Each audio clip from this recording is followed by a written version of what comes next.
Hi, everyone. John Hunter and Mark Hawks here with Daily Leader Live. We're eager to preview a little bit of Friday's game. Madison Bulldogs now 2-1 on the season, ready to take on the Vermillion Tanagers. Mark, what do you think about Friday's game? Well, Friday's game has probably a little to do with putting last Friday's game behind us. It was a challenge working against a very physical Bridgewater Ethan Emery team. And they had a lot of aggression pent up from last year. And it didn't seem like we could match their aggression, match their intensity. And I'm not sure that we're the team that we are when we played them. But a couple guys left with nicks and bruises. We'll see if they're available. But we've got to just move ahead. All our goals are in front of us. All of the opportunities we want in a playoff run are still there. Boys got to shake that off and move ahead and be ready for Vermillion, who's played a couple teams pretty close. Yeah, the Bridgewater game, Bulldogs I don't think played their best. I mean, I think they're better than that.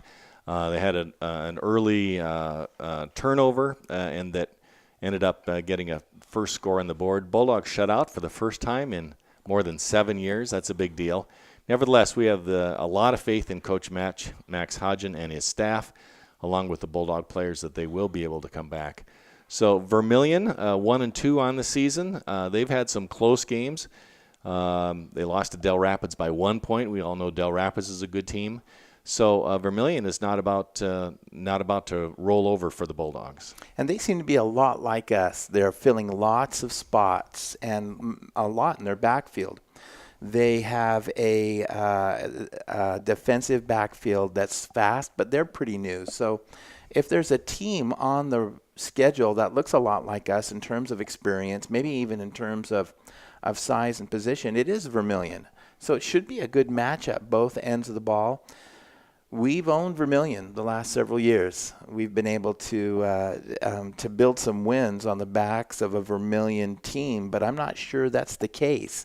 We have to be ready, be intense. Our coaching staff will have the boys ready, but match whatever aggression and physicality, because I think teams are understanding that, knock Madison on the chin a little bit if you want to try to rattle the new guys, but our guys will bounce back. So, Mark, do you think maybe the inexperience of this year's Bulldog squad, that we would benefit more from being at home rather than on foreign turf? Yeah, and you're right. A lot of inexperience, a lot of guys grown in important positions, offensive and defensive backfields, only a couple guys in each unit returning.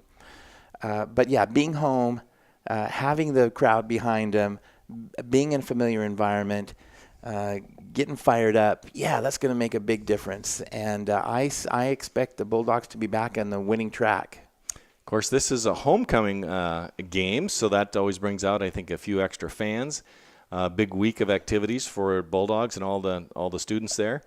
Bulldog football player Bear Shipley was crowned homecoming king this week, and so maybe he'll take off the crown, put on the helmet, and hit a few guys. Yeah, I think he's ready to do that. None of those fellas were happy with last week's results, and I think they'll be a little more focused and they'll be a little bit more intense, and we'll need to be ready. Keep an eye on Vermillion's quarterback. He's like a Mitch Hansen kind of guy. 5'10", 180, really solid, a good runner, a great thrower. Jacob. Or Josh. The quarterbacks from Vermillion. Oh, Jacob Peterson. Peterson, right. Who's a senior, and he has some experience. Variety in his offensive abilities. So he's a guy we need to contain, and then show some of our own offensive potency. Great. Well, we are looking forward to the game. If you can make it out to Trojan Field for the homecoming game, we urge you to do so. If you can't, we'd love to welcome you right here. DailyLeaderLive.com. We will be on the air at 6:45 with the pregame show and kickoff 7 o'clock. So look forward to seeing you then. Thanks, Mark.